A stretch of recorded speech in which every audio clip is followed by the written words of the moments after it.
Es un gusto poder saludarles, dar la bienvenida a una edición más de Una voz en el desierto. Hoy día quiero referirme a lo que estamos próximos a celebrar, este 31 de octubre, y 1 de noviembre, que podríamos decir que son los 2 días involucrados en el año 1517, se reconoce como el inicio de la Reforma Protestante. Y quiero acercarme otra vez a este tema porque es muy rico en muchísimas facetas y al mismo tiempo es muy actual. Y sobre la actualidad quiero también referirme un ratito para ver la conexión que hay entre algo que sucedió hace tantos siglos atrás con diferentes escenarios que se viven en distintas partes del mundo y que muestran la validez de lo que se atrevió a hacer Martín Lutero. Yo lo llamo las agallas de Lutero. No sé qué es lo que piensa usted cuando le hablan de la Reforma Protestante, qué datos, qué información guarda en su mente. A lo mejor no tiene mucho y a lo mejor tampoco le despierta mucho interés, pero lo cierto es que es un momento en la historia tremendamente fecundo. El momento en que Martín Lutero se atreve a clavar las 95 tesis en la puerta de la catedral de Wittenberg en Alemania, obedece a un contexto, a un sistema que yo lo llamo oscurantista, o sea, enfrentarse a un sistema oscurantista. Ustedes han de saber por la historia, pueden acercarse. Yo los invito y realmente les sugiero que traten de estudiar el material que existe relacionado con esta época. Fue un tiempo, y seguirá siendo dentro de los que militan dentro de la Iglesia Católica. Martín Lutero era parte de un sistema, de un sistema piramidal, de una estructura religiosa absolutamente bajo el dominio de sus referentes, donde el Papa era la voz autorizada. Aquello que él decía se transformaba por lo que ellos creían en inspiración divina, tanto o paralelo a las Escrituras, a la Biblia. En aquel tiempo la gente solamente tenía acceso a la Biblia por medio de las lecturas que efectuaban sus sacerdotes y las homilías que ellos tenían a través de los distintos cultos en las catedrales o los lugares donde se practicaba el catolicismo. Entonces ellos tenían la prerrogativa, solo ellos, de leer la Biblia e interpretarla para que la gente la pudiera entender, absorber, atesorar lo que ellos quieran. Por lo mismo, no existía la Biblia en los idiomas de los pueblos. Mayormente eran versiones en lenguas muertas para nosotros hoy día. Y en medio de este sistema, vuelvo al punto que es una pirámide, donde todo era completamente controlado y todo lo que se entregaba tenía que estar en completa armonía con esta jerarquía, con este sistema piramidal, es cuando surge Martín Lutero. Y yo lo he dicho en otros videos, Martín Lutero tuvo el éxito en esta osadía, porque también se dieron otras condiciones que no tuvieron los precursores a Martín Lutero. de los precursores, como por ejemplo Pedro Baldo, John Wycliffe, Jan Hus o Juan Hus y Girolamo de Savonarola. Ellos corrieron un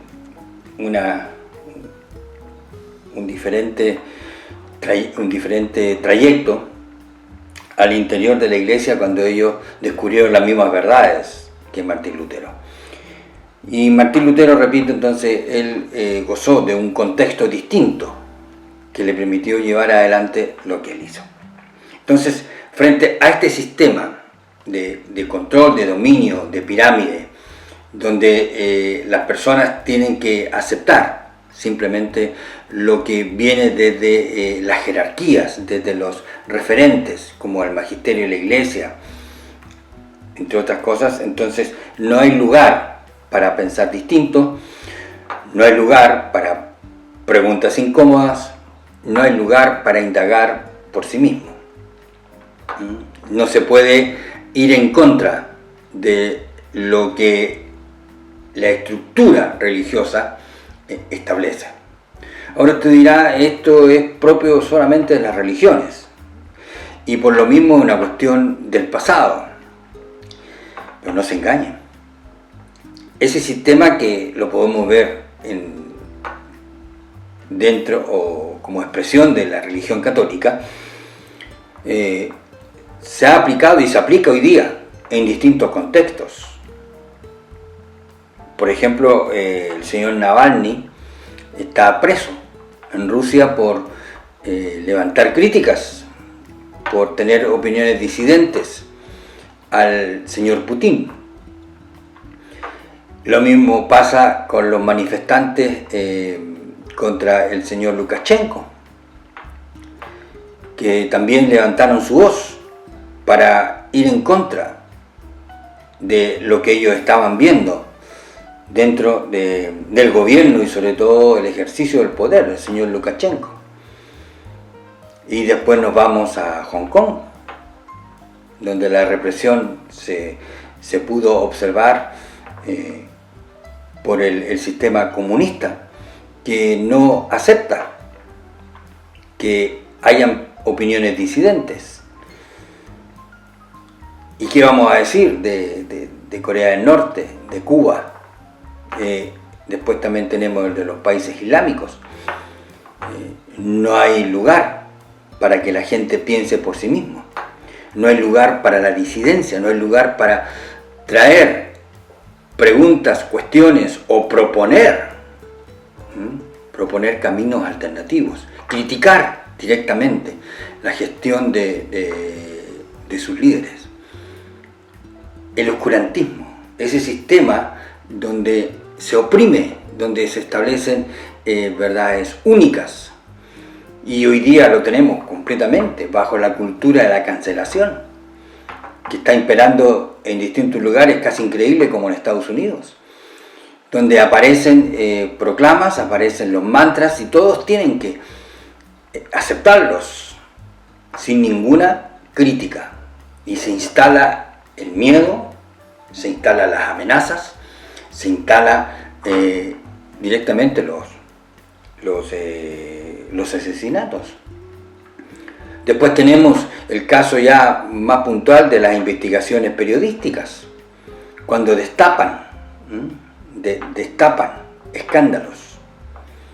Bueno, quizás es una arista separada, dirá usted, pero un periodista que sacó a la luz esto de los papeles de Panamá, anterior a los de la Pandora, los de Panamá, hace un par de semanas le asesinaron porque le hicieron volar su auto con una bomba.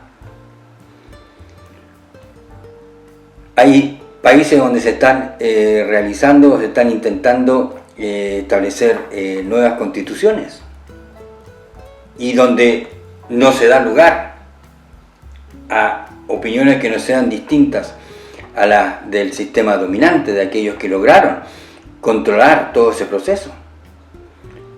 ¿Qué es eso? Usted dirá, no tiene nada que ver con Lutero, es exactamente el mismo esquema. Son los mismos sistemas, es el oscurantismo. Cuando se prohíben, se persiguen las ideas disidentes. El oscurantismo, que entre otras cosas se ha distinguido por quemar libros que son peligrosos para los sistemas dominantes, nos aceptan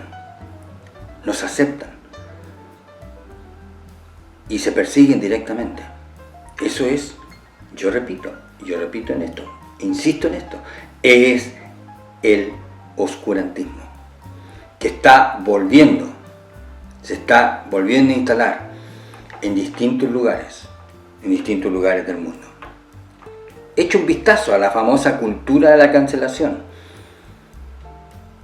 Esto que tiene que ver con los ismos, con las iniciativas progresistas. Son todas iniciativas que van bajo el mismo sello contra lo que Martín Lutero tuvo que luchar en su momento. Ahora, cuando se habla de libros perseguidos, de libros que son un peligro, cuando se habla de la Biblia, cuando se habla de la palabra de Dios, y muchos pretenden decir que es un libro arcaico, que es un libro religioso, que es un libro antiguo, etcétera, etcétera, yo pregunto, ¿por qué el sistema comunista le tiene tanto miedo a la Biblia?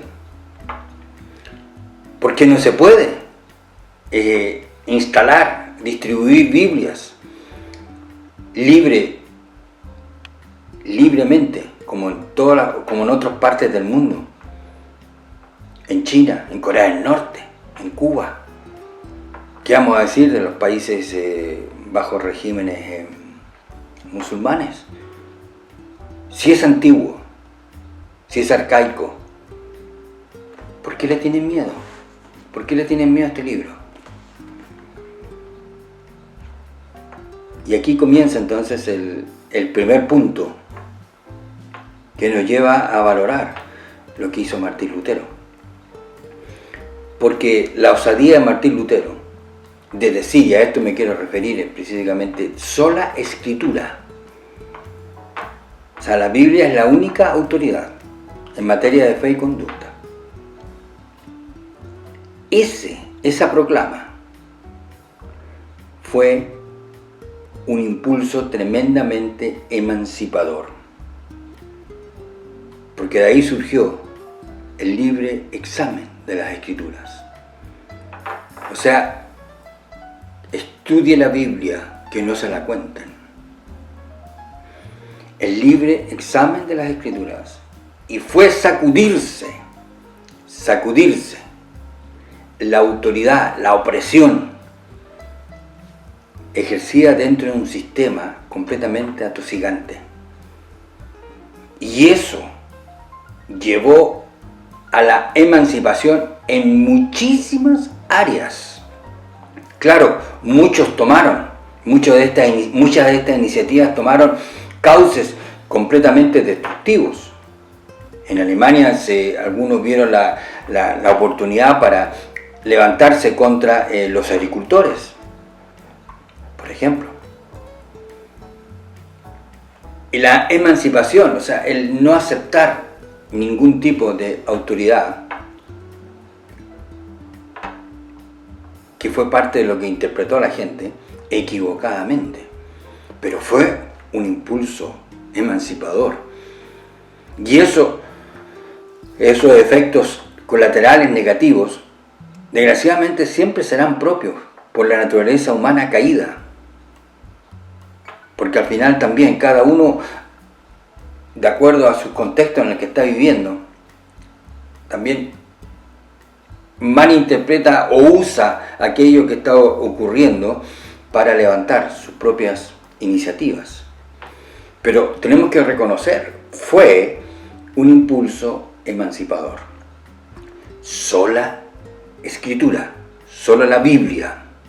Esta fue una de las proclamas de Martín Lutero. O sea, con eso, imagínense lo que significaba en ese momento. No hay ninguna otra autoridad en materia de fe y conducta que no sea la palabra de Dios. Se echó abajo la autoridad del Papa, se echó abajo todo el sistema de enseñanza dentro de la Iglesia católica, minó completamente el magisterio de la Iglesia. O sea, era un ataque, un golpe demoledor, destructor al sistema. Pero ahí está. Y esta proclamación y esta conclusión llegó de la mano de la erudición.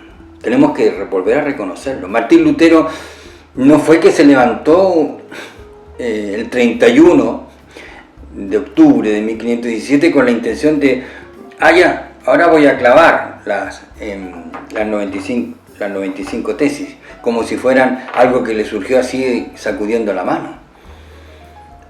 Ese acto obedecía a un proceso largo, profundo, a los sufrimientos que pasó Martín Lutero hasta llegar a esas conclusiones. Redactar 95 tesis no es una cuestión de la noche a la mañana. Así que se debió a que este hombre se sometió a estudio de la palabra de Dios por sí mismo, porque se encontró con un ejemplar de la Biblia en la Universidad de Erfurt.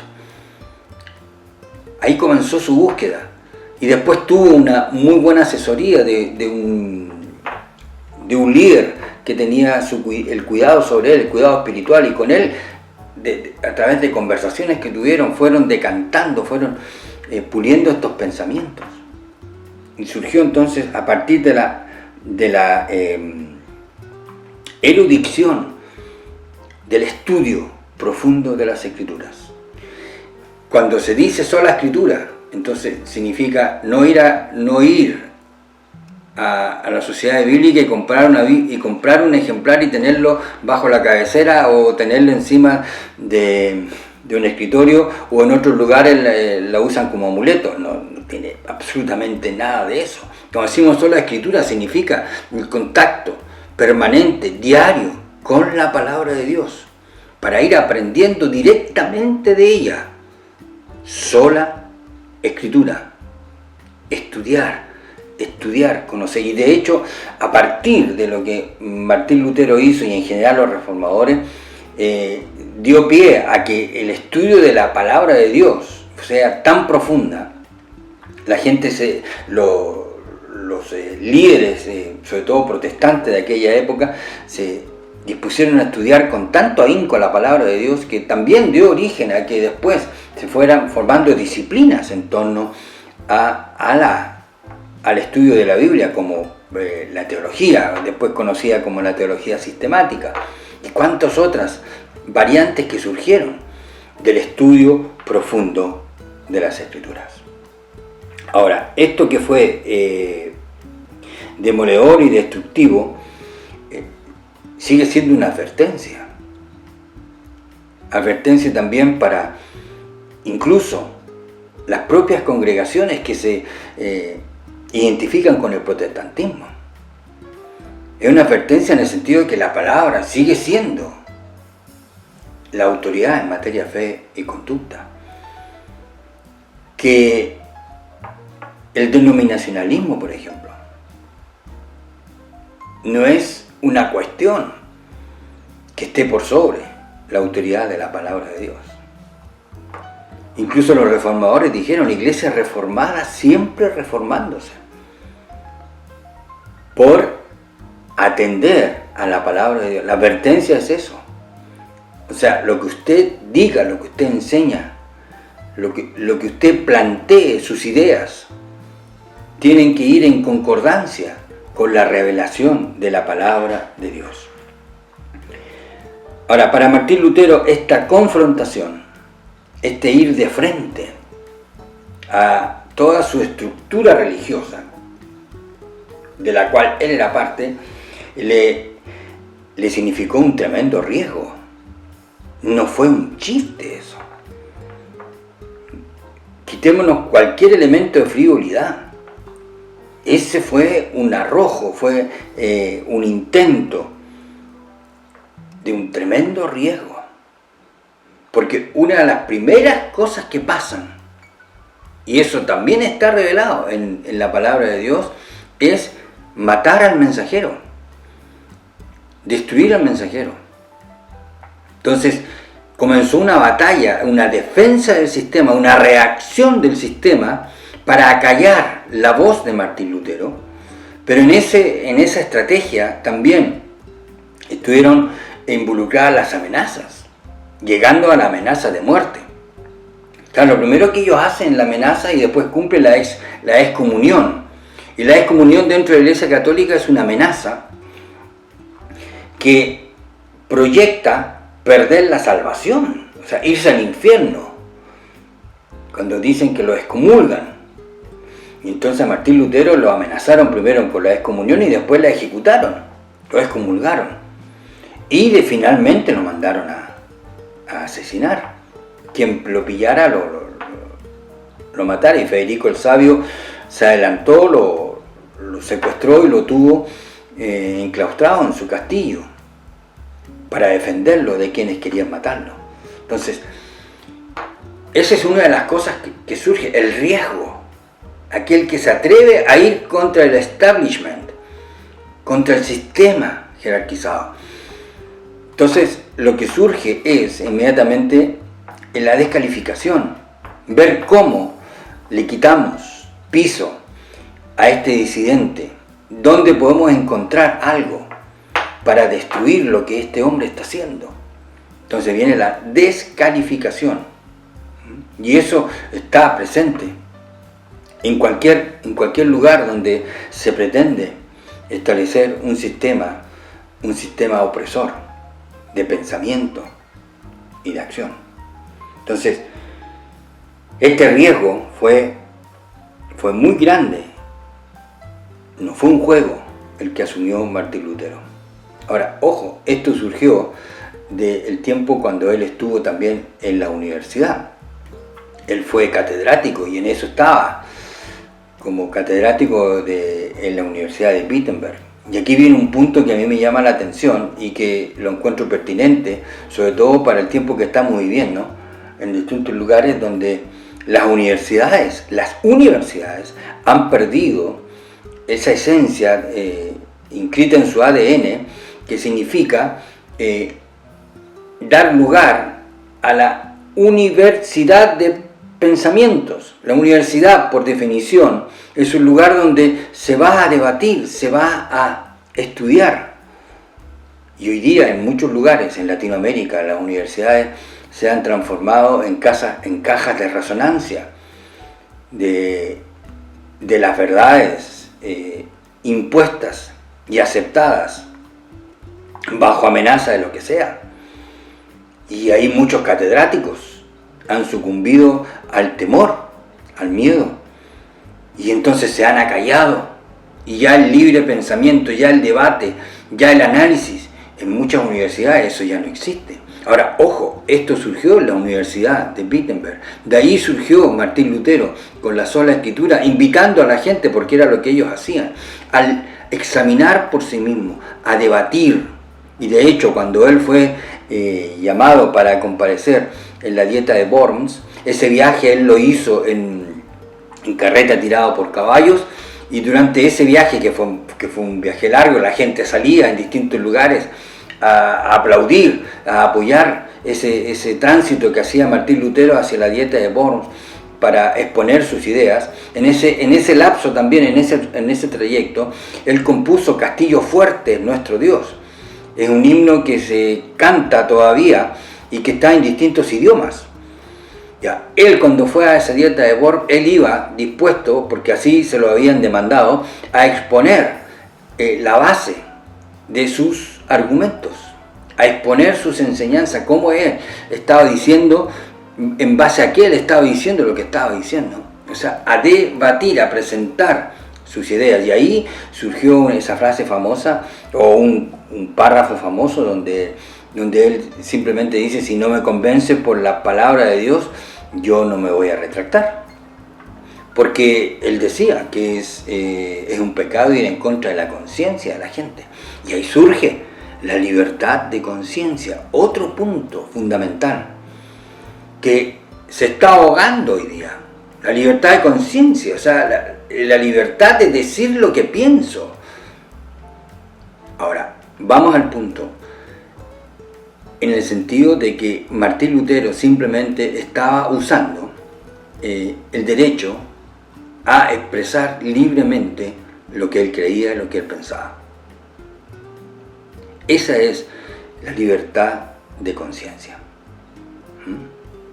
El tener derecho a decir lo que pienso, sin que por eso nos cuelguen de la luminaria del pueblo.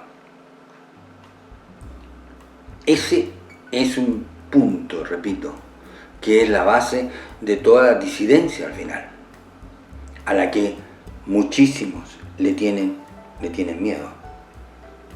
La libertad de conciencia. Ahora, lo que yo veo, desgraciadamente, es que aquellos que se dicen que son protestantes, que son evangélicos, desgraciadamente se han ido encerrando. Se han ido encerrando, muchas veces bajo las paredes de sus templos, se han instalado dentro de sus parroquias y han dejado de levantar la voz, han dejado de decir lo que tenían que decir. Quiero llegar a un punto acá. La Biblia es la palabra de Dios, la revelación de la revelación de Dios, eso quiero decir, la revelación de Dios. Perdón. Y en esta revelación no solamente están inscritas las verdades del Evangelio para llegar a la salvación, que es el punto principal, de todas formas, que nunca debemos dejar de proclamar. Pero junto con eso, la Biblia revela cómo funcionan las sociedades, cómo funcionan los sistemas, y sobre todo revela la naturaleza del ser humano, la naturaleza del hombre.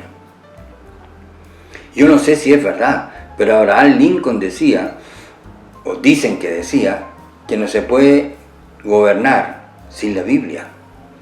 Y aunque muchos quieran pensar que eso es legitimar la teocracia, están equivocados.